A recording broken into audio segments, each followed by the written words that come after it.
We've done that 3 million to 30 million jump 6 times now. What are the biggest bottlenecks you see to go from 3 to 30? First off is they're typically missing. You need that in order to get to usually 10 to 15, and then you're gonna need that in order to get to 30. The more high quality people we place into enterprises where there's a deficit, the faster the growth is. Like everyone's one hire away from the business of their dreams. What are you guys doing to recruit top tier talent? To get top tier talent is an investment. There's 2 ways that you can get it, which is, do people want to buy what you are selling? The mistake that most people make is they think, okay, well, marketing got me here, I should market more. And that's usually not the case. We can still triple the business just by massively increasing. I have none other than, I'll just say the Hormozis. What's up? What's up? thanks for having us. Yeah, it's good Honored to to be see. here. Yeah, it's good to see you guys. You know, you literally have been the most requested guest. And it's funny because I don't really watch much content or YouTube. And I came across Alex's channel when he first really started getting it going, I think around like 20,000 subs. And I was like, dude, this guy is super smart. Like, how does nobody like know about him yet? And I was like, I told a bunch of people, I was like, go watch this guy's sales training. I was giving it to my sales team and everything. And, you know, sure enough, it started just rolling and growing. And then I found out we shared a similar guy with our TikToks. And I was like, oh, dude, like link me up with this guy because it's great. And then you started producing content too. And it was just like, now, I don't even know, 6-9 months later, you guys have exploded. Yeah, people find my stuff and then they find Leila's stuff and then they stop consuming my stuff. It's definitely different stages in the journey and avatars. Yeah, I would say bigger companies in general probably consume more of Leila's stuff because I'd say like more of my stuff is tends to be more promotional in nature and like monetization, pricing, strategy, et cetera, with probably some elements of viewpoints and perspectives that are probably unique, what we were talking about earlier. But like Leila's is so like, this is how you scale a company. And it's a lot of the stuff that people don't know, which is like, how do you hire? How do you recruit? How do you build culture? How do you incentivize? How do you build comp structures? How do you know what I mean? Like all these other things that are actually necessary to build a company that people have no idea exist. And usually it's those bigger companies that are attracted to that type of thing. Yeah, when I watch Alex's, I think you talk very tactical and, you know, everything's really great, but you also go a lot into philosophical things, right? Yeah. And whereas Leila's like, boom, this is how you do it. Like, what are you doing? Like, this is very much to the point. Here's how it goes. Yeah, I think Alex speaks a lot more to entrepreneurs specifically. Like, Yeah. I think his content is like, for someone who's an up and coming entrepreneur, someone who's aspiring to be an entrepreneur, I think like your content just like really speaks to them. Mine is not that way. And that's because that's not the nature of my role in the company. So I think I'm a lot more like the ancillary roles around somebody like Alex. Yeah. So for those people who don't know you guys, you want to give a quick rundown of who you guys are? Yeah. So we are married. We own acquisition.com.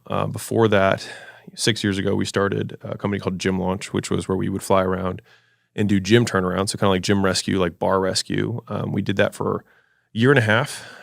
We did 32 gym turnarounds in that period of time. Then we realized it was a very difficult business to scale. And so then we flipped from doing an in-person turnaround business to licensing. And that was when the business really went from, you know, a few $100,000 a month to a few $1 million a month in a very short period of time. And so that business took off in 2018. In 2019, we started our supplement company, Prestige Labs, which sold through that distribution base. So we ended up growing to over 4,500 locations that licensed our materials for basically, it was a white label franchise. That was kind of the idea. So how can we give franchise level support, but allow them to keep their autonomy and their brand for like a micro gym owner? And so that was Gym Launch. Prestige Labs was the supplement company that was the physical products arm behind that, so they could all stock their stuff. And, you know, we solved a lot of problems that specifically gym owners were struggling with, which is what Prestige Labs was great for. And we gave really, really competitive affiliate commissions. And so that was an entirely affiliate-based company, and that company did really well, or still does. And then the third company we started was Allen, which was a software company that solved the problem of working leads. And so most brick and mortar gym owners get leads from marketing or running ads, whatever, and they don't work the leads. And so it was like this huge issue for acquisition for them. And so we saw where kind of chat was going. We saw where machine learning was going. We figured we could bridge that gap for them. And we ended up being able to double the amount of leads that would show up on average to a gym. And then if we found out that we actually use it on any brick and mortar business. And so that ended up doing really well. And so we exited all 3 of those last year. So we exited the software company in June of 2021, and then we exited Prestige Labs and Gym Launch in December of 2021. So we sold 2/3 stake of Gym Launch and Prestige Labs to APG, which is a private equity firm, for $46.2 million. And then we started doing acquisition.com kind of at the same time, because that's what we kind of wanted to do next. So we started that. I think the first company we took on was in 2020, June of 2020 or May of 2020. Yeah, it was let's take on one or two, Yeah. which we know we could deliver, we could do really well without distracting ourselves from the sale. Yeah. But we didn't want to actually full on start another company, because our whole goal was that we knew that we had split focus. We had started multiple companies, and we do really well with the two of us on one company. Yeah. And so the goal was to divest our majority interest in those companies and then just full on focus on the new thing. And there's so many things that can happen when you sell a company that we were like, dude, we're not going to full on start it until we know that we've sold the other ones. Yeah. And I can attest to this because I actually had your COO, now CEO, reach out to me. It was pretty much like after we had first talked, maybe like, when was that, 6 months ago or so? Mhm. And he was like, hey, I was a baseball guy too. I know you're a baseball guy. Yeah, Kale. And I was like, oh, tight. And he's like, yeah, I'm the COO at Gym Launch. And I was like, oh, dude, I just talked to Alex for the first time. Like, let's link up. And so we got on a Zoom, and I had him get on a Zoom with my COO for my education company. I'm like, how are you guys getting customers at Gym Launch? Yeah. Like, tell me how you're doing your sales team. And like, he kind of explained everything to us. Like, he sat there for an hour, and like, I was like, wow, there's so many things we don't currently do that we can do so much better at, especially like on the outbound side. Yeah, We outbound's don't great. do any outbound at all. Oh, that's super cool. I didn't know that they linked up. That's fun. Yeah, I didn't know either. He's Yeah. a savage. Yeah, Kale. Kale's a machine. Yeah, he is a machine. Well, he's a baseball guy, of course. Yeah. And he's just like, it's funny because people are like, oh, you sold the company. Congratulations. You guys are amazing. And I'm like, dude, it was like, we couldn't have done it without Maggie and Kale. Yeah, And so, because obviously anyone that's buying, if they want to see two founders exit that have like the faces of the company, yeah. you have to have people who are really strong to take their place. And so they're great. Yeah. Why? What was the reason for selling 2/3? Like, why not sell the whole thing or keep the majority? So we believed that Gym Launch we still do, that Gym Launch is going to be worth a lot more in the future than it is today. And so we wanted to have as much. So I think if you zoom out, the question is, what problem are we solving? And so for us, the problem that we're solving was not liquidity, because we'd probably taken $45 million in distributions up to that point from those those three companies up to that point.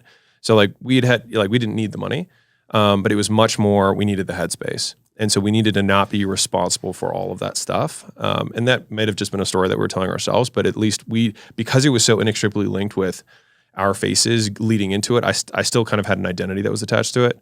And I probably could have done like more pondering and things like that to try and work on it. But like the shortcut was, we'll sell 2/3, we'll still have a big chunk of the business. And we'll be able to do the thing that we kind of wanted to do next, which was acquisition.com. And if the first two companies that we took on weren't as successful as they have been, I don't know if we would have sold.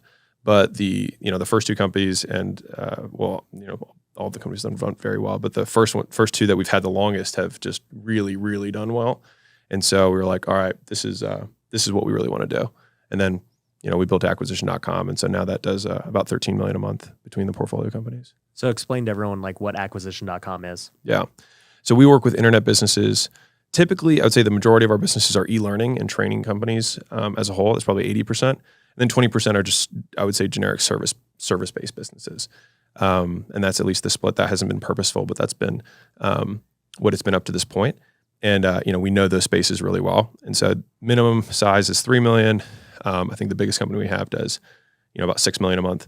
And so there's a big range there in terms of size. So on the small side, it's $250 a month, and on the high side, it's $200,000 a day. Right. So it's a little bit different. But we've done that 3 million to 30 million jump 6 times now. And so we just really know what that looks like. And so we look for businesses that are right at that range, that have a good leadership team, that have really deep expertise within some sort of thing that they're teaching, because that's a big lever. Like, how good you are at the thing matters a lot. Now, we know the businessing around that to really optimize and scale it and drive profitability and add acquisition channels, increase lifetime value, decrease churn, all that kind of stuff. But taking companies from 3 to 30 that are internet-based, founder-led businesses is kind of the bread and butter. And so that's what we do at Acquisition. So your target is to get a, business currently doing 3 million, maybe more. Minimum, right? Yeah. And, obviously you get the biggest return taking them from 3 million to 30 million plus, right? So selfishly, I have a couple of companies like that in the in the internet space. Yeah. So what are the biggest bottlenecks you see to go from 3 to 30? Yeah. If I were looking at it, I think to go from 3 to 30, first off is they're typically missing, they don't even have the completed first layer of leadership. Yeah. And then you need that in order to get to usually 10 to 15. And then you're going to need that second layer of leadership in order to get to 30. And so it's typically building out, to get to 10, usually you need like one high level executive. And then you need to fill out that like manager level leadership team. And then in order to get to 30, you need to have really both of those levels.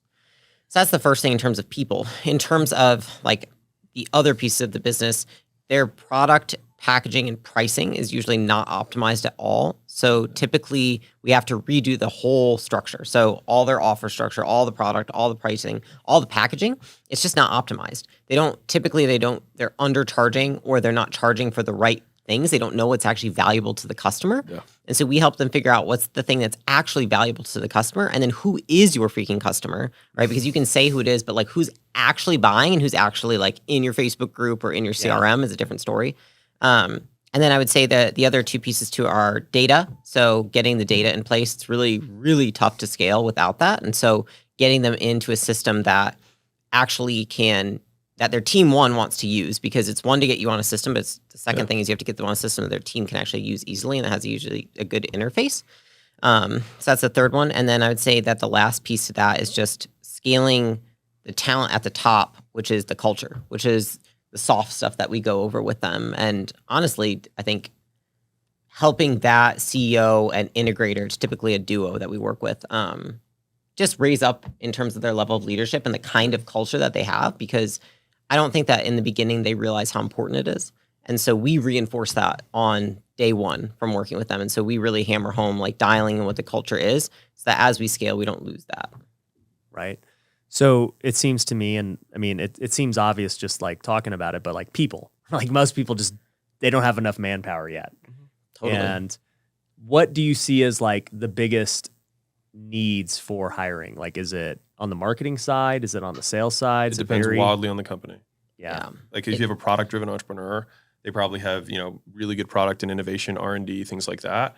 Maybe decent customer success. Probably the tracking's usually not in place, and they usually don't have a very clear customer journey. They're not, measuring time to value. They're not, actively measuring NPS or creating customer health scores, things like that we can have predictive metrics around how we're going to drive, lifetime value.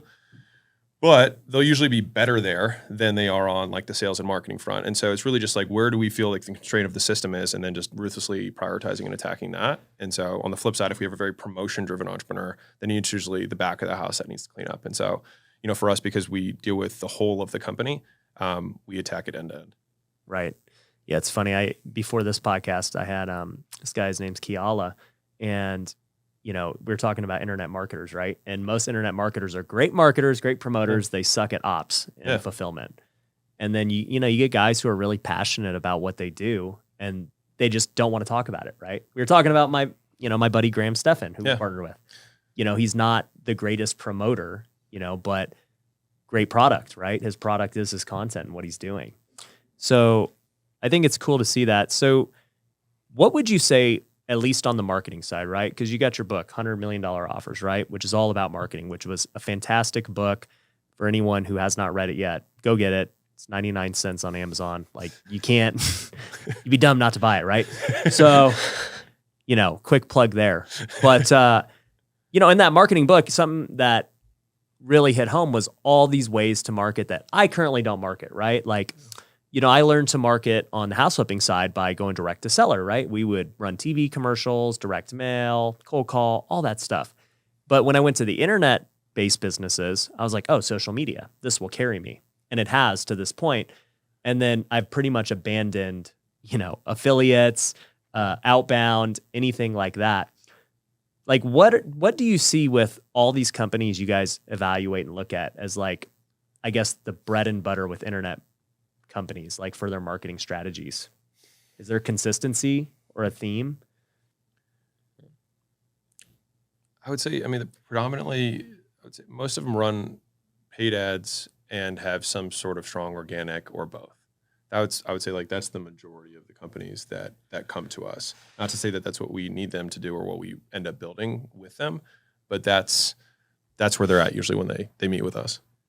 Yeah, I mean, I would say that there's the companies we take on versus the companies that inquire. Yeah. Most of the companies that inquire have figured out paid ads. Their product is usually not, honestly, like to the point yet where they've figured out a really strong organic stream.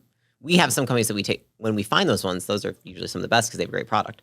But a lot of the ones that inquire and are at that level usually don't have the organic because the product just isn't quite good enough yet, and so the organic really works against them. And then most of them just don't have the operational fortitude to do outbound. Right. And so they might say like outbound, like, oh, I run ads, and then they DM me in Messenger. Like that's not outbound. outbound. No. And it takes 8 months to get outbound working. So it's typically just something paid, and it's usually not on brand. It's not aligned with their culture. There's a lot of things. It's not calling out the right person. So there's a lot of room for optimization. Yeah.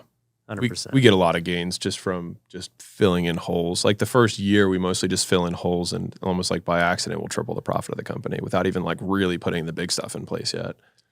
Yeah, because it's interesting. We like, we say between 3 and 10 because the thing is that when you take on a business, and we have that are bigger, it's very different. It's fixing. And fixing is taking something, you're basically negative. So it's like when you take on someone between 3 and 10, they're at 0, and you just have to take them to 10. When you take on someone that's at 20 or 30 and they're stuck, you are starting from like a -8, and then you've got to take them to -4, -2, 0. And so it's a lot easier to start fresh. To give more words around it, they have incurred debt, usually multiple types of debt. They've incurred cultural debt, they've incurred management debt, they've incurred technical debt in terms of their systems that they're operating on. And so we have to basically pay down that debt before we can grow again. So like one of the companies we had, we pretty much almost like maintained for the first almost 9 months, and then it tripled in the next 6 months. And it was just like org structure, move people around, get these people out, restructure this team, fix the compensation over here. You know what I mean? Just like all the stuff that no one wants to talk about, but like that's what builds sellable businesses that have true enterprise value. Wealth builders, if you are trying to grow your real estate investing business, then you need to join us at Wealthy Investor.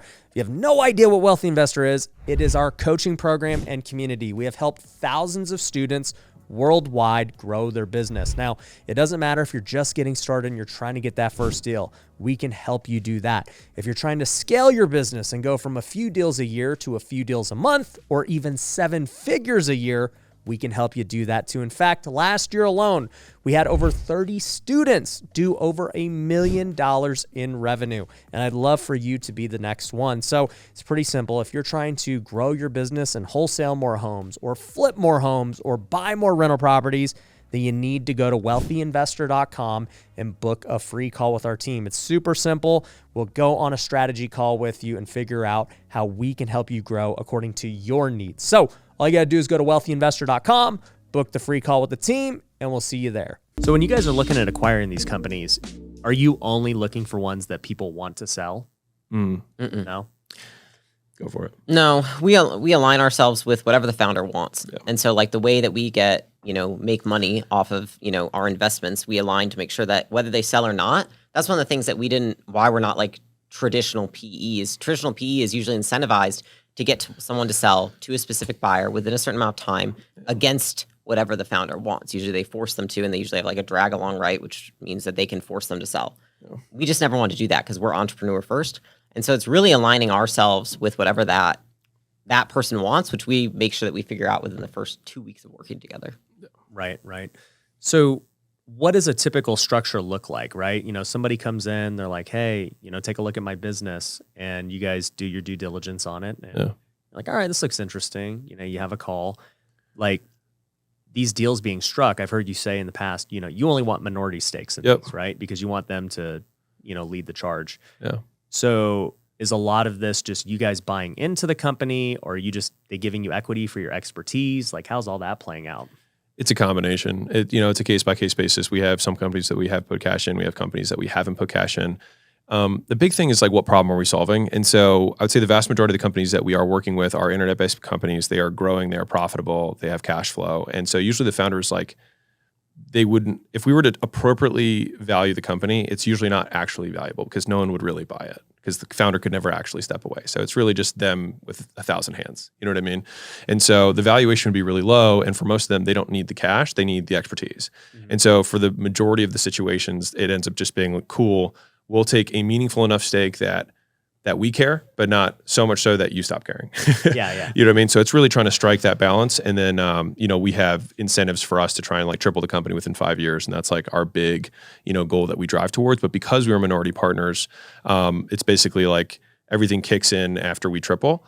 And so that's kind of like what we drive towards with those companies. So we get a percentage of cash flow and we have, some profits, interests, or like equity-like arrangements within the company so that if they choose to sell in that period of time, we're incentivized there. But because of the combination of cash flow and profit interests, which is just a fancy word for equity-like stuff for anyone who's listening, we are balanced in our incentive between holding and selling. Whereas if we were like just equity, then we would be over-indexed on just trying to sell basically as fast as we can and get a big multiple on it. Yeah. But most of the founders that we're dealing with or that are approaching us are like, I really want to take this thing to the next level. They're 100% motivated to do it. And they just want more help to get there faster and make fewer mistakes. Got it. So what do you guys think about just the different options for, having this exit event? It seems like, you guys obviously sold. Why not go public or something like that?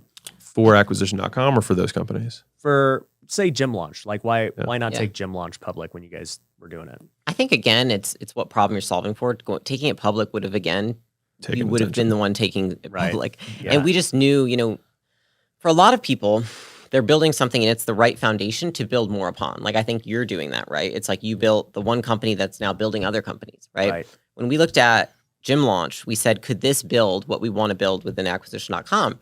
And the answer was not eloquently. Like it would actually be complicated because everything was geared towards fitness. And so we could build a fitness version of acquisition.com within Gym Launch, and we could, take companies public and do all those things there. But we were like, do we want to be, isolated to fitness? And the answer was no. We already weren't isolated to fitness in the companies that we were working with. We didn't want to continue to go further into that niche because we have other businesses that we have expertise in. And so we didn't want to isolate ourselves to that. Yeah. And so ultimately it was like, we could take it public. We could do all these things. We just felt like we were going further down a path that wasn't the path we wanted to go down. Right. That makes sense. So, I mean, obviously, while you guys were building Gym Launch, acquisition.com came up as this idea and vision. So, like, what gave you guys the motivation to want to go about that route? Well, we had one guy who somehow like found his way on my calendar. It's kind of funny. In the first 5 seconds, he was like, "Okay, I'm really sorry. I lied to get on your calendar." And normally I'd be like, "All right, that's not, good." But he's like, "I promise it'll be worth your time." I was like, "All right." And so he gave me his pitch, and he had taken a brick and mortar facility from a few $100,000 a year, like $1.6 million a year, just using like all the free content that we had put out just for the gym space. So he'd been like super following stuff for a long time, and he'd been doing that for a few years. And he's like, "I really want to take this thing and do what you did with Gym Launch in my niche." And it just ended up working out so well with that particular founder and his wife that I was like, I loved doing it so much, and I really enjoyed being able to just like solve so many problems ahead of time that we had struggled to figure out. And so the line of growth on that company is faster, bigger, more profitable than Gym Launch was. You know what I mean? And so it was like, man, let's do like, and that's where I think the fire kind of lit within both of us. We're like, this is what I really want to do. And we've been in fitness for 10 years. And so we knew we could build a fitness conglomerate and just do M&A and start, buying franchises and buying chains of gyms and buying marketing agencies and things like that within that space, buying fitness coaching companies, whatever. But it's just, and that would have 100% been a great path to wealth or more wealth. It just wasn't the path that we felt like doing. And, I think I talk about this from my worldviews a lot, but like, the marginal utility of money beyond a certain point, decreases. And so we wanted to do different things. Yeah, no, that makes 100% sense. So, you guys plan to do acquisition.com for a long time. Yeah. Is there any plans to sell it at one point or? No, we obviously any good business could be sold at any point in time is kind of the way we look at it, but Right. we said it from day one. We don't want to sell acquisition.com. We want it to be the foundation that we can build other things upon. So what we're doing right now with it, like we're talking about the types of businesses that we're taking on right now. That's for the first pod of, say, I don't know, anywhere between 15 to 25 businesses, and we'll cap it. And then we might say that we're going to open a pod that's for SaaS or e-commerce, or you know what I'm saying? And Yeah. so there's variety there. There's different routes that we can take in terms of maybe we decide to buy companies outright one day. I mean, there's a lot of different stuff we can do, and it feels like it would be a shame to then get rid of the machine that builds the machine, Yeah. right? Which is really what we wanted to build. Yeah. So I could see us spinning up other things under acquisition.com and selling those off for sure. I just don't think that we want to sell acquisition.com. Yeah, so we don't want to sell the goose. We want to sell the eggs if we're ever going to do the exit path. But no, for us, it's there were a number of assumptions that had to be true for us to kind of hit what we wanted to do. And so it was like we have to be more popular in the future than we are today. We have to invest in businesses where the marketplace is growing faster than the S&P 500. We have to believe that we can meaningfully drive value to those particular companies, and we have to do business with people that we think are exemplary, and that's both internal and external to the company. And so if those four things are true, then we will be able to realize this vision. And so that's more or less been kind of the assumptions that everything in acquisition.com was built off of. Yeah. So the way I look at it is like you guys are creating kind of like a Blackstone where you're going to have all these companies that you guys own. So do you plan to maybe take acquisition.com public to get the funding needed to buy all these companies like down the road as you scale, or what's the plan for that? We've had plenty of discussions about it. I mean, Yeah. There's things that I do like about the going public part, which is just all of a sudden your equity is liquid and you can issue shares and you can have access to debt markets and things like that, which I think are cool. But there's also a lot of headaches associated with being public, and so I think we lean more towards just keeping it private this whole time. And if we want to do something, we can in the future. But like because of the audience size that we have, if you look at like we were talking about Graham Stephan and Grant Cardone earlier, if we were to do something, I'd rather just raise funds from the audience and allow them to participate in the stuff that we do, because I feel like that would be like way cooler. Yeah, I think 100%. something more what we would like to do is like, eventually with say maybe not the companies we have right now, but a specified pod, we say we're going to grow this pod with the intention that one day we can say, all right, we have now 5 years of returns that we can say this is our return for the last 5 years and they're fantastic. Now I feel like ethically I could take someone else's money and say, hey, what if we bought the other X% of all these companies in this pod, which we've already grown from day one. So like, what's the likelihood that we're going to continue to succeed with these companies? So it's like stacking the deck, the stacking the deck in our favor. So, from a diligence perspective, it's not like, okay, we've got this company. It looks really interesting. We already know. Right. It's Yeah. like we've been doing this for 5 years. We've already, 5X the profit of this business, and we know what the next, 5X looks like. And so, we might take this piece and then the fund takes this piece, and then we still have majority now in the company, so we can, drive the direction even more. Yeah. No, I love that idea. That's super smart.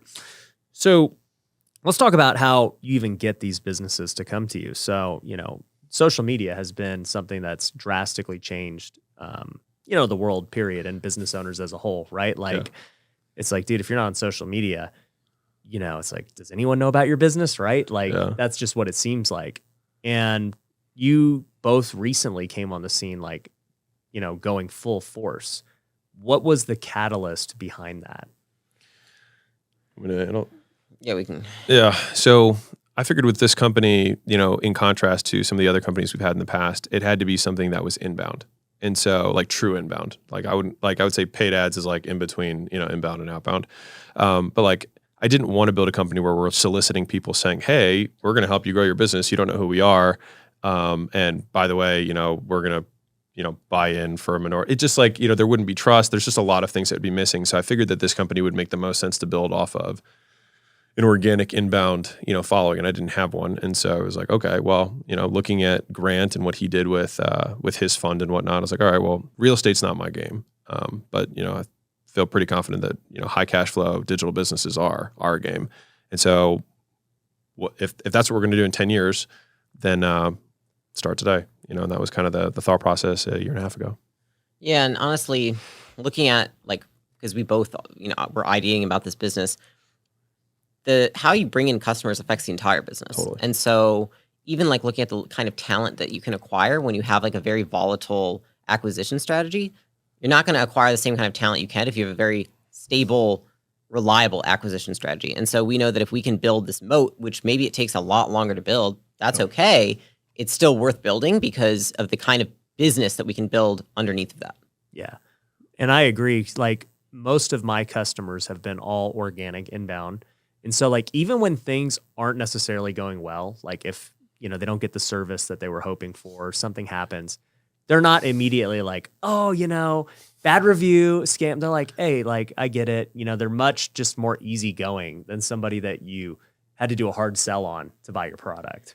Yeah. And I think by the nature of what we do, you know, it's investing and partnering with people. It's not even like, I mean, we talk to the founders of the company every day, pretty much, all of them. Yeah. And so I think it's just a very different, it sets the relationship up for success this way, rather than if it were paid or outbound. I just don't think that we'd be set up for success. And I don't think we'd be able to have as much influence in those companies as we do now. And so I think it would be disadvantageous for them and us.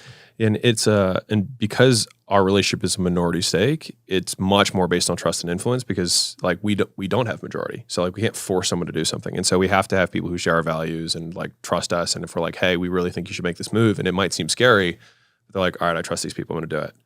And that happens honestly all the time. Yeah. Because of just all of the content and value you've put out there. It's like, yeah, if you tell me to do this, I already believe you. You don't need to sell me on doing it. Yeah. Yeah. Trust is a lubricant for doing business. Things happen a lot faster. Yeah. There you go. So, I mean, obviously you guys are putting out amazing content. Like, how much of your time do you think you spend on the content side versus like the business side?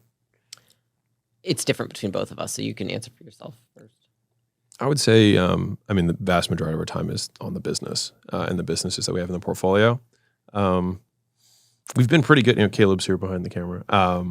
We've been pretty good about capturing way more of the stuff we've been doing. And so I think that's dramatically cut down. We were talking about this earlier on the actual amount of like direct to camera type stuff. But like for me, the YouTube channel, I make, you know, 2 to 3 videos a week, which ends up being me usually like one day every 2 weeks. I'll just knock out, you know, 4 to 6 videos. And beyond that, I use Twitter a lot. And that's kind of like where I test my short, it's really just like stream of consciousness. And then that, based on what people, you know, find interesting there, that's usually what seeds the short form video content. And we knock those out pretty quickly because those are, I don't know, those are easy for me to do because I made ads for so long. They have similar like pace, you know, to like an advertisement. And so we enjoy doing that. But besides that, it's really just, we have the long form videos, we have the short form videos, and we've got tweets. And that's the majority of what we do. And, you know, tweets get repurposed as Instagram posts as well. And that's it. You know, I mean, that's everything. Sounds so simple. What about you?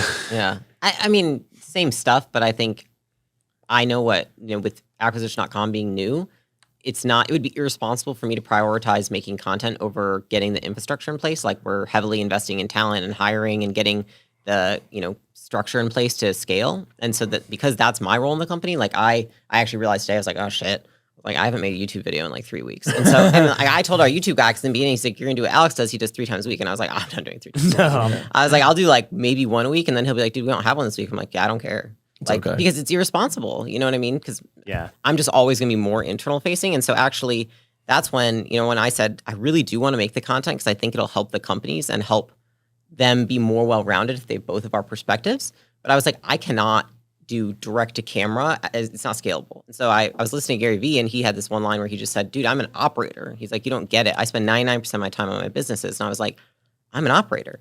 And I was like, I need someone to capture rather than me creating. And that was when we really had the conversations of like, because I kind of came to, I was like, dude, I can't. How are you doing this? And he was like, I don't think I can either anymore. And so we were like, and okay. I've come to that conclusion too.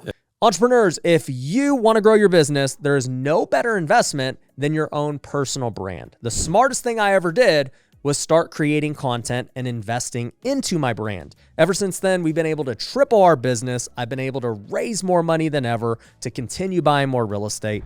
And it's all because I create content just like this. Now, a lot of people have asked me, Ryan, how am I supposed to do it? I don't know where to start. I don't know who's going to edit it. I don't know even what kind of setup or camera or anything to do. Well, here's the thing. We can help you with all of that at Pineda Media.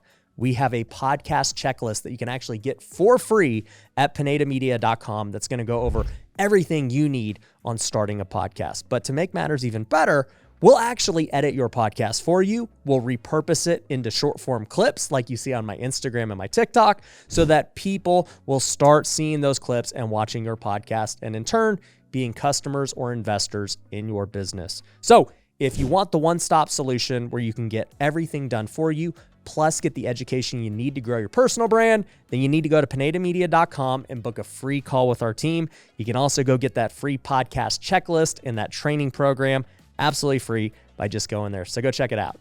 So what's your advice to these founders like who want to get better at organic, right? You were talking about how most of them already got paid media figured out and they're like, oh, we want to get organic. And they're like, that's why they're coming to you, because they're like, you guys, came out of nowhere and now your organic is so strong. What do you give them as advice? Well, I would say first, nobody comes to us and says we want to do organic like you guys. And they actually all know that's not typically a priority for where they're at in business. It's really not for most of them. So that's the first thing I'll say. And the second thing that I will say, or that she will say, that I will say after her, is that a lot of things is sequence in the business. And so usually 0 to 3 million-ish, is product market fit. So the whole objective of that phase in the business is just, do people want to buy what you are selling, right? And so it's like, okay, you have made some sales. And the mistake that most people make is they think, okay, well, marketing got me here, I should market more. And that's usually not the case. Usually now it's like, okay, we have proven product market fit, but we are not getting any referrals. We're not getting a lot of word of mouth.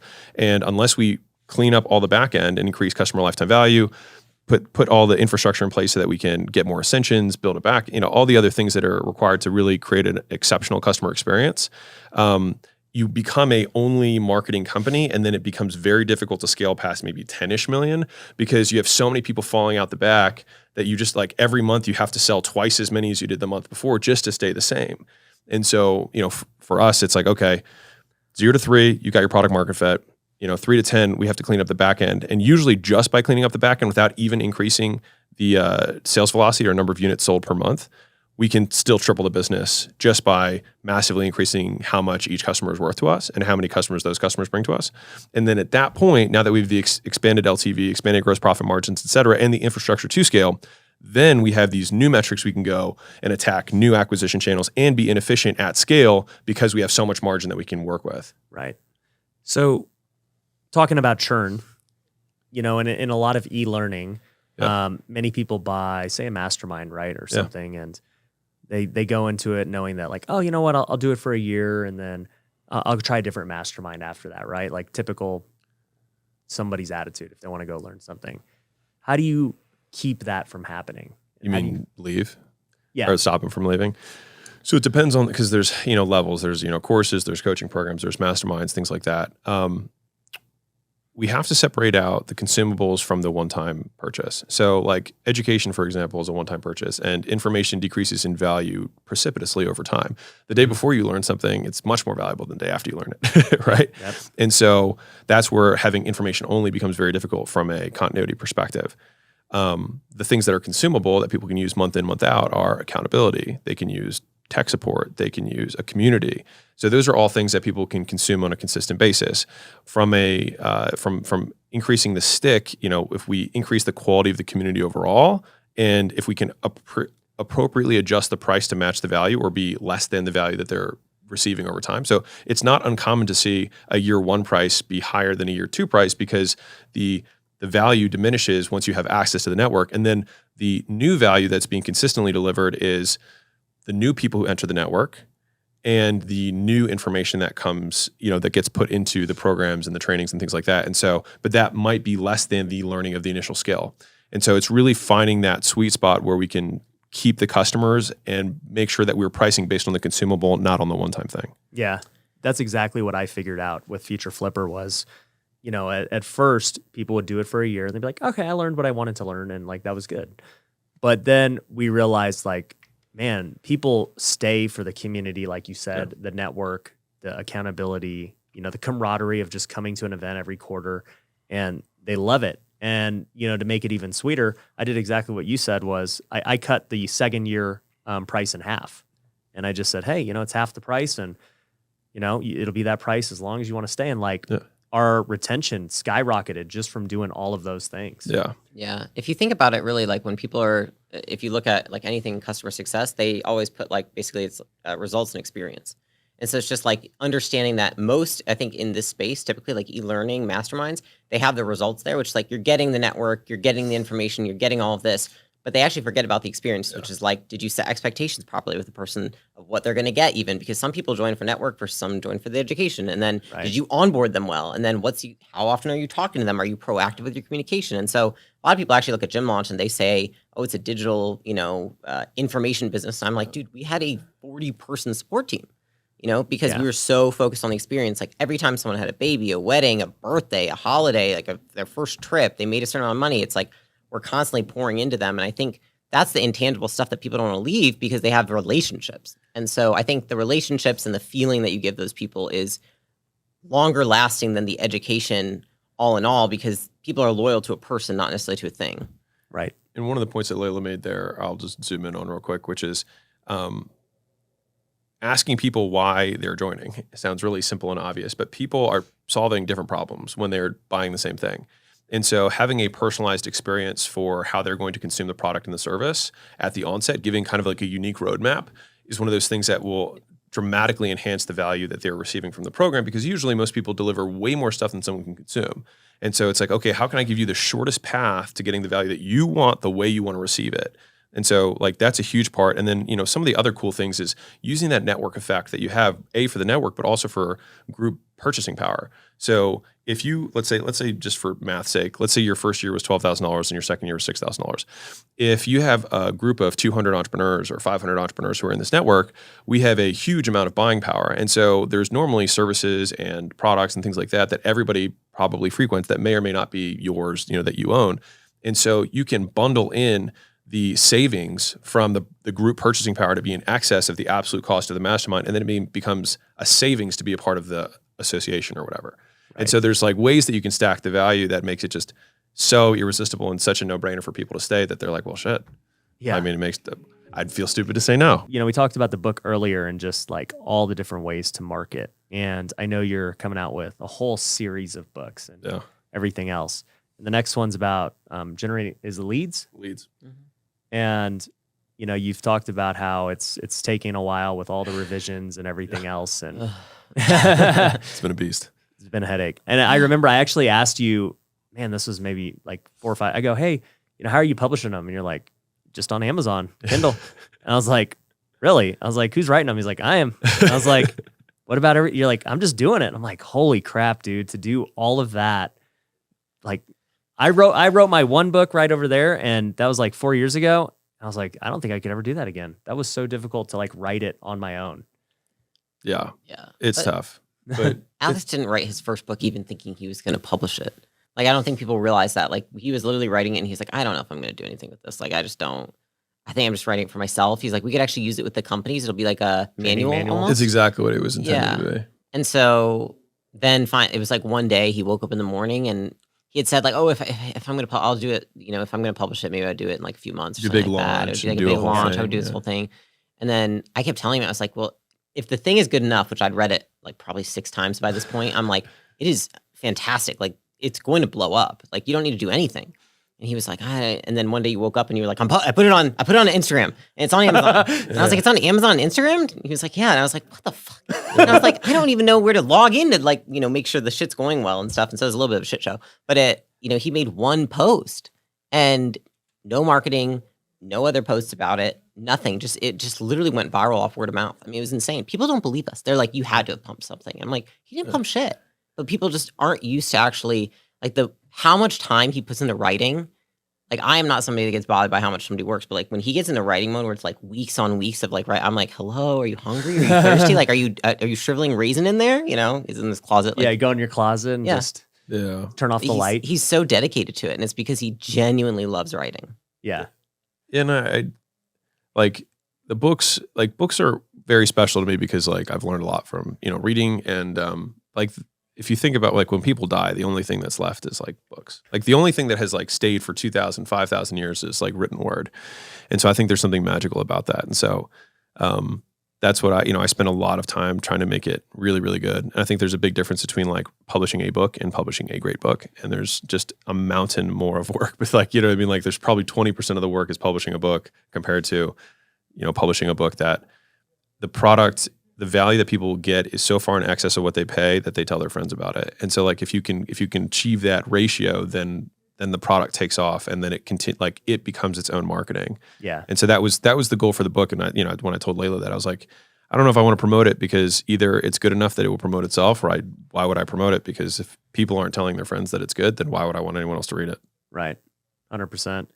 And I think the thing you did that was genius was you made it $1. Like, like the virality of that, you haven't seen many people do that, right? Because like they spent so much time and money to get a book out there and to do the launch, and if they paid a ghostwriter and all this stuff, and it's like to sell it for that, it's like, well, what do I have to lose? Like I might as well read it. And then like it's kind of like it made me realize too that a book is pretty much just like content. And we make content for free. We don't charge people to watch our YouTube videos and stuff. And it was like, yeah, that makes it like, why not try it as a book? And so watching what you did with that, and obviously even if it was $1 and it sucked, nobody would watch it or nobody would share it, right? So it was just like, you got nothing to lose by buying this and just reading it other than your time. And dude, it's crazy like how viral it's gone, because I read it when it maybe had a couple hundred reviews, and then I was looking at it before our podcast. I was like, this thing's got like 5,000 reviews now. What's going on here? Yeah. It's crazy. Yeah, it's been pretty cool. Been very excited about it. Yeah, it comes up on 1 year in July. Yeah. So, hopefully we can get 5,500, maybe 6,000 the first year. Which would be cool. Crazy. Because then I think about like, what does it look like, 20 years from now? Are there going to be like 120,000 reviews?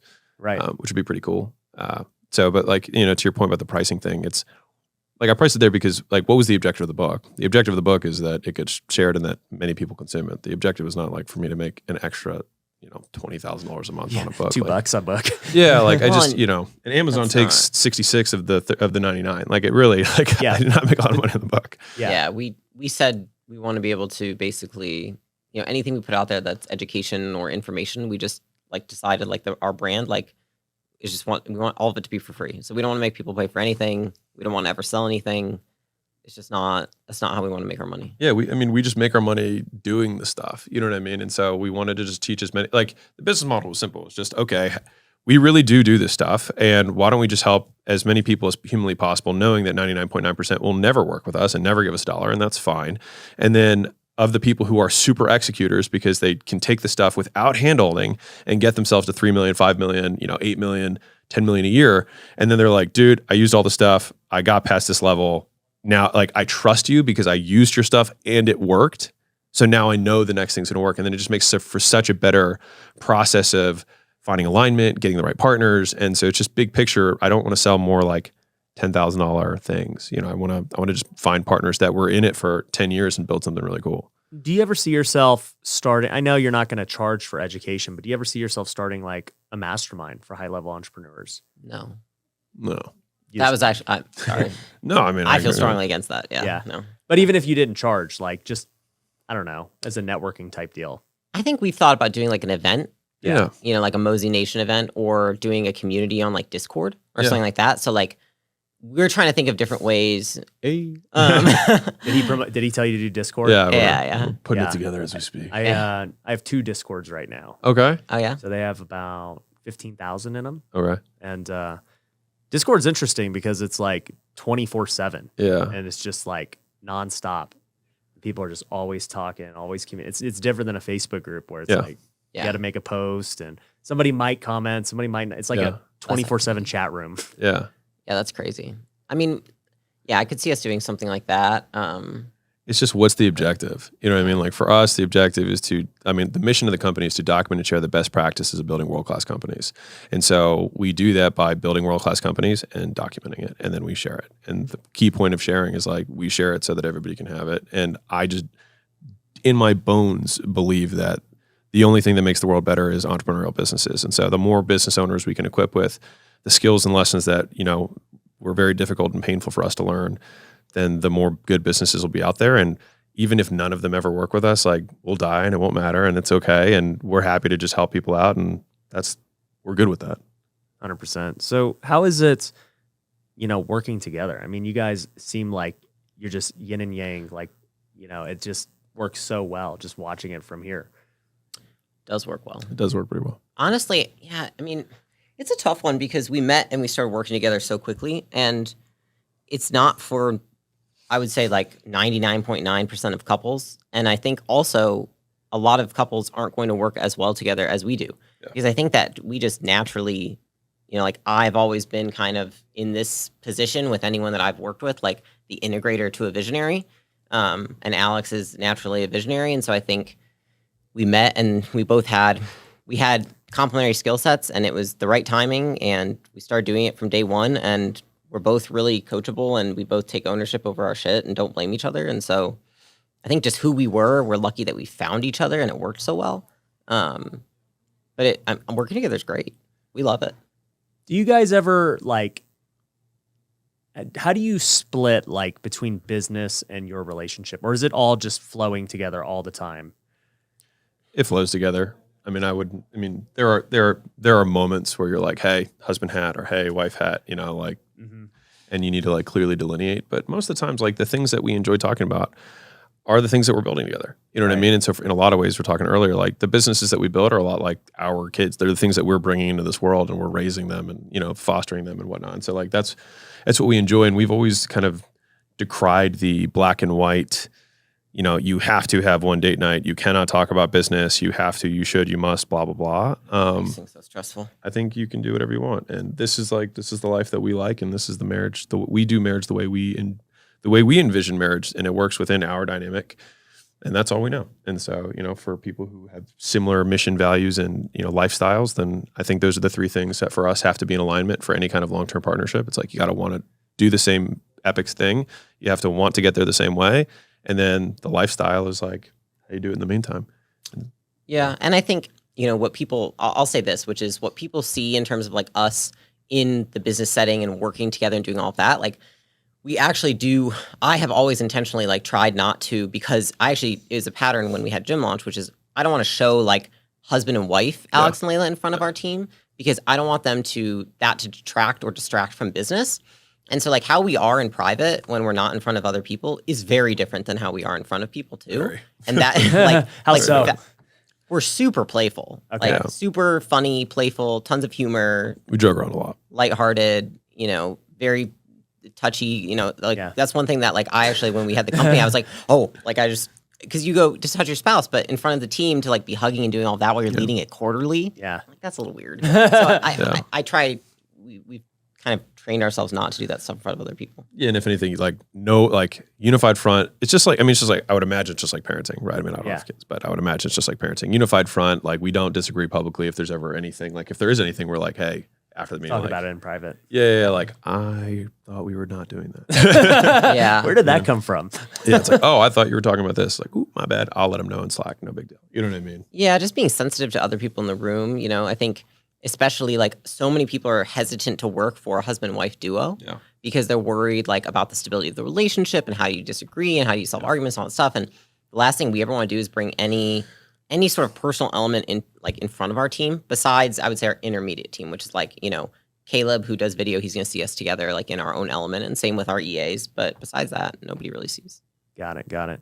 So with all these businesses you're buying, how do you factor in the economy? Because I've heard you talk about this on your videos, talking about the vehicle at which you're in, right? If you got a ship that's got a lot of wind behind it, it's way easier to go with that, right? And so we see the economy doing whatever it's going to do. How do you guys navigate this? So I will take this. So one is, what's the marketplace we're going after? So the marketplace that we're going after is e-learning, which as a category is set to 2.5x over the next 5 years. Now, compared to anything else, that's great growth. So from the wind behind the sales perspective, we've got that. And I think a big part of that is because formal education is being disrupted. I think because a lot of people are looking or seeking out alternative education sources to make money, right? And this is not me decrying or saying college is bad. It's just that a lot of people can't afford to spend 4 years and $100,000 and not make money for that period of time to then make the same amount of money that they could just not doing that experience. And so the opportunity cost is massive. And so I'll say it differently, is that the demand for income producing skills has not gone away. The supply of the formal supply of it has. And so they are seeking out alternatives. And so that is why that market is growing. So number one is that. Number two is that in a, bad economy future, especially in an inflationary environment, businesses that have low capital expenses and high cash flow tend to be businesses that fare better because there's easier pricing power, and because you don't have to, put capital back into the business to expand it. It's easier those businesses are more flexible. And so the types of businesses that we work with are by nature low capital expense businesses, high cash flow. And so for those reasons, we feel really well equipped for, an inflationary period that might come in the future.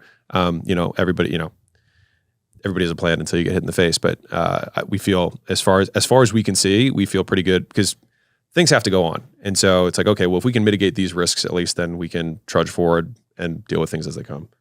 Yeah, I mean, it comes down to they're very flexible businesses. Yeah. And so if you have a flexible infrastructure and you have a flexible model, and these aren't businesses with huge capital expenditures and giant buildings and real estate all over the freaking world, it's not going to be that hard to pivot. And honestly, like during COVID, we had to pivot all three of our businesses. Was it easy? No, it was a pain in the ass. But did we do it? Yes. And it was something that made the companies better off. And so we factor that in when we're looking at the entrepreneur.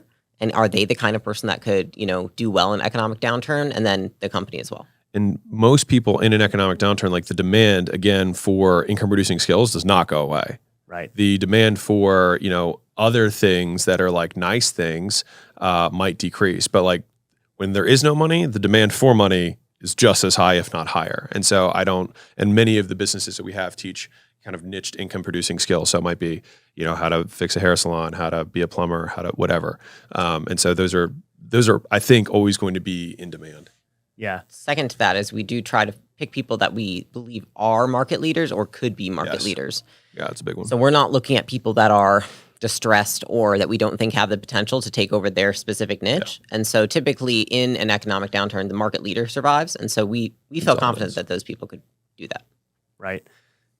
When you guys look at these different businesses, you're talking about market leaders and, as far as in the space and generating revenue and everything.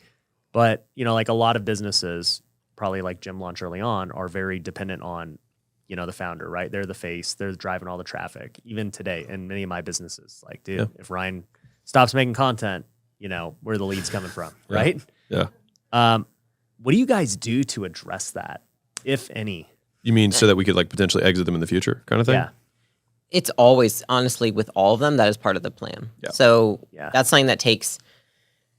I want to say if you're starting and you're like, I want to sell my business and I want it to be like rock solid, maybe it's 18 to 24 months. 24. I would say if you want to do it right and like really rock solid, 3 years. So most of these companies, our 3-year to 5-year plan involves that. So it's how are we going to basically like, diversify our risk of the founder, because at some point, if they want to exit, I think most of them want the freedom to choose, right? Like they don't necessarily want to exit, but they would like the freedom or the opportunity to decide at that point in time. And so we are always setting them up for that. And so it's I think that it's more complicated when you're the founder than when you're somebody like myself looking at it. Because I look at it like, you just have to put other people. For every Alex, I need like 10 people, right? Yeah. And that's all it is. It's just the 10 people that fill those skills gaps, and then the 10 people that can, essentially act as characters to fill in for one face. Right. So can 10 people fill the gap of one Alex? Yes. Is there more operational complexity? Yes, but it's a more sturdy business. So oftentimes, like a personality brand, it's basically diversifying and going from like one personality to like, you go to Disneyland, it's not just Mickey Mouse, it's all the characters. You've got, got Alice in Wonderland and Snow White and like all these people. It's like, how do we create that within each of the businesses? And so, a lot of those businesses, they have people that, are niche experts teaching their, customers because they're coaching businesses. And those people typically, you kind of make subject matter experts that can take over a different subject matter. And then the other one is taking, their leadership team and kind of like raising them up to be more forward facing, kind of taking the internal and making it external. So there's a few different ways you can do it, but it's just a process. And if you do it over time, it's honestly not that hard. Yeah. You pretty much described what I've been thinking. Cause like, I don't want to sell, but I'd like to have the option one day. Right. And so we started thinking about this at like the one I'm most prevalent at, which is the real estate education business. Right. And so I said, you know what? We're really good at making content. Why don't we just produce it for other people in the community, right? And so we took like our best students who I thought were great on camera. We took our coaches, everyone else. And so we created a whole separate YouTube channel, Instagram, everything else. And they're growing really quick just because our post-production team makes them the exact same. Like it's just send us the videos and we'll make the thumbnails and everything else that we know works. Yep. And so that's actually helped out a lot. And like we're launching a new podcast. I am not the host, and just trying to diversify. I think the more that you edify those people. Yeah. So it's like the more that one you associate with them, like you're seen with them before they're on their own, and then you edify them when they are on their own, and you consistently do that over and over and over again. And just like as an added point, because this is the subject of the next book, so I have lots to say on this. But like typically if it's a founder face forward thing, then it's going to be through paid ads or organic for the most part, right? And there are so many other ways to get customers. And so it's like, okay, well, how do we get an affiliate channel set up? How do we get a referral, a really strong referral program in place? How do we get a big manual outbound team set up? How do we do huge blasts, to different lists that we can hit? And so there's these different things that we can set up, and we can do that. And by building an employee team, we can build customer teams, we can build affiliate networks. All of those things we can do that are not founder facing at all. And I can tell you that when Gym Launch, the sales past 50% of total sales came from the outbound team. I can't explain the amount of like peace of mind to just know that every day we're doing 5,000 dials, and that's going to turn into 100 grand or whatever. You know what I mean? And so we just know that if I die tomorrow, all these people have jobs, all these families are secure, mortgages are paid, like everything's going to be okay. And that's why, a private equity or whatever feels comfortable coming in to purchase a business like that, because they're like, oh, they're not only diversified across channels, but they're diversified across methods of acquisition. Right.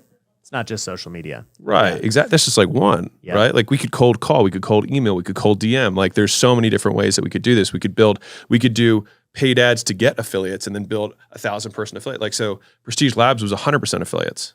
It was all affiliates. Yeah. 3,000 affiliates.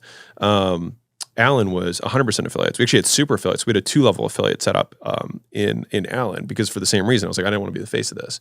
And so there's so many ways you can do it. And even in the paid ads, you can put the mascots, but you can also put your customers more, right? Have the customers and the results and the experiences and the workshops and things like that be far more prevalent, because at the end of the day, like they don't really care about us. They care about what they see in us. They care about what they relate to.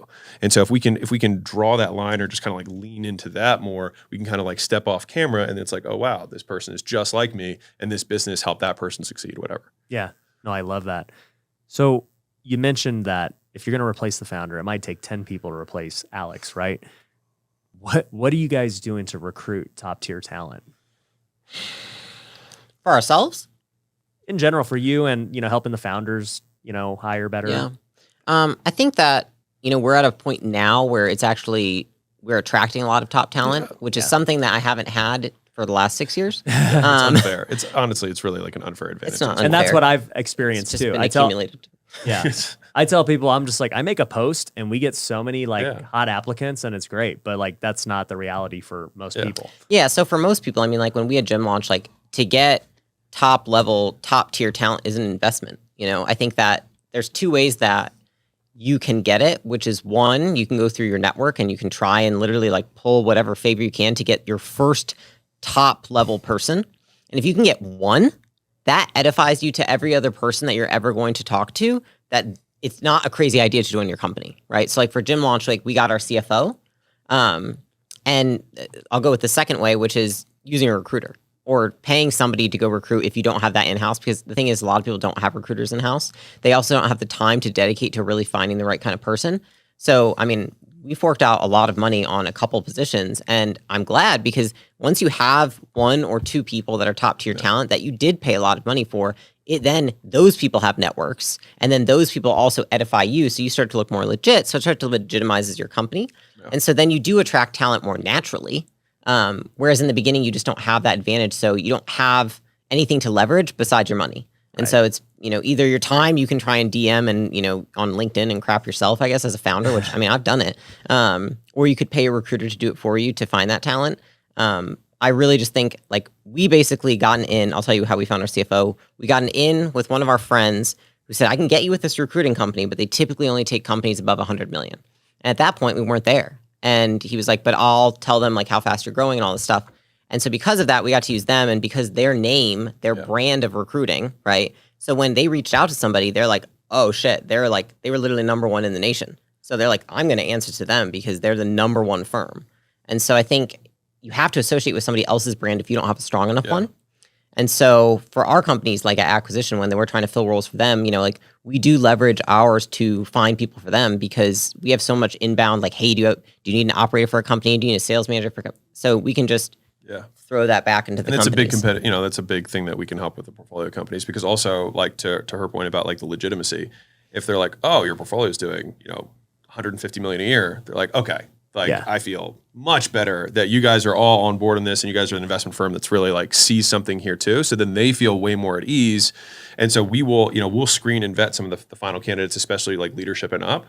And so like we can attract them, we can vet them, and then we can place them. And then it also gives us, from an operating perspective, we get multiple lines inside of the business. So we know what's going on, because it's, sometimes the founder doesn't communicate all the time because they're busy, whatever. And so we have other people who are in the company that know and like and trust us too. And so it gives us so much more intel into how the business is doing, so we can keep a much better pulse on what we can do to help them. So you're telling me Acquisition.com is a recruiting company now? That's, that's actually it. Yeah. Because when we were deciding what we wanted to build, Alex was saying, this is what I want, and I was saying, this is what I want.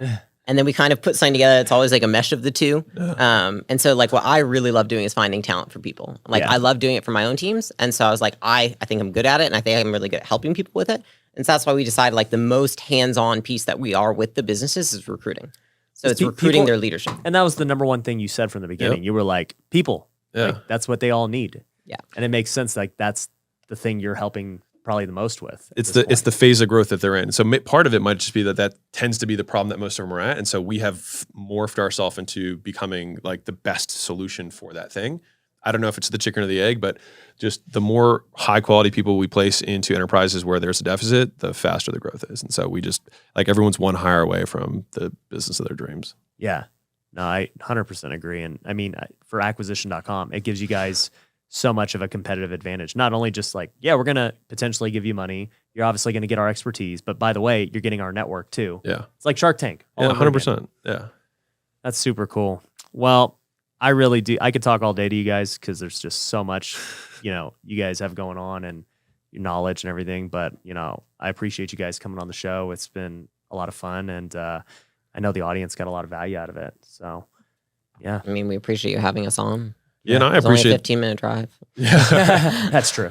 No, and I appreciate the questions, because it was, we don't get to talk about like as Our much business. higher level business stuff or what we do every day that often. Never. Never. So this was actually really fun for us, because we almost This is what exclusively we talk about this stuff every day. This is all we talk about. But nobody asks us about it. Yeah, I have no one to talk to about it. Yeah. So, they were all just selfish questions that I've been wondering. Well, that's That was good. what we like talking about. So So this dude walks up and says, are you legit? I see these other videos made about you, and is it a scam? Is it real? And I'm like, bro, I've never lost money in real estate, ever. Just like with haters, you mentioned it. Like people saying, is Grant a scam, this or that? I've even had people tell me, you need to watch yourself. Grant's not in your core values and different things. I'm kind of going on this path that you've already blazed. As you get bigger, it's coming, bro. It's going to come.